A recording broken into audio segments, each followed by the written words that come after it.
Ancient Egyptians who traveled up the river Nile described the Batwa as living representations of their sun god Ra, but the Batwa do not identify themselves by their height.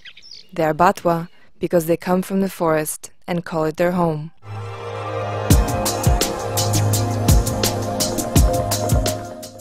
This link to the forest is embedded in their entire spiritual, cultural and social world. The forest is the womb from which they were born, and the only place where they truly belong.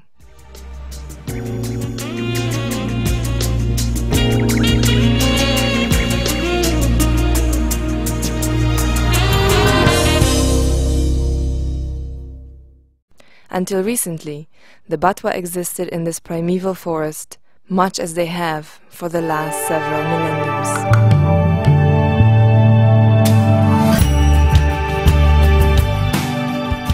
The Batwa lived in small communities based on family relations and ruled by chiefs and kings. A traditional Batwa dwelling was a small hut constructed with leaves and branches.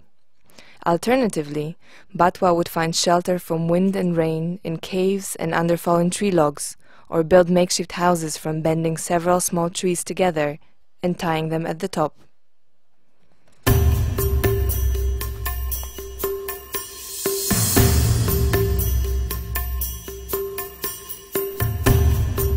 Children were much loved and appreciated within Batwa communities. From the age of around 5 or 6, they would begin their education in the forest, and by the time they were 10, they were expected to be able to survive on their own if needed. At this point, they would begin to wear animal skins on their body, and would be valuable members of the community, able to contribute to its subsistence.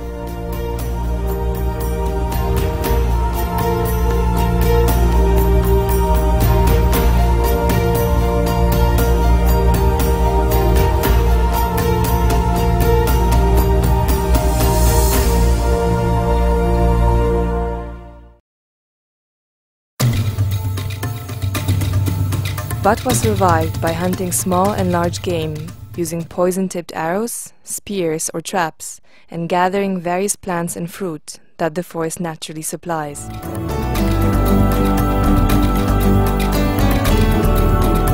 While it was left to women to locate fruits and vegetables from the forest, the role of men was predominantly in hunting and gathering.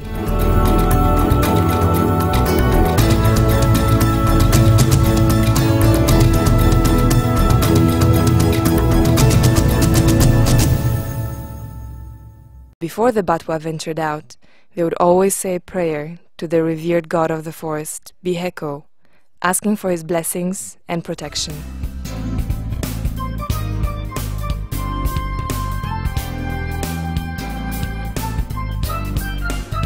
The Batwa consider particular places such as rocks, caves or gorges to be important for worship, but the forest as a whole, rather than any specific site, is their cathedral. A place where spirits of the dead live and influence the living.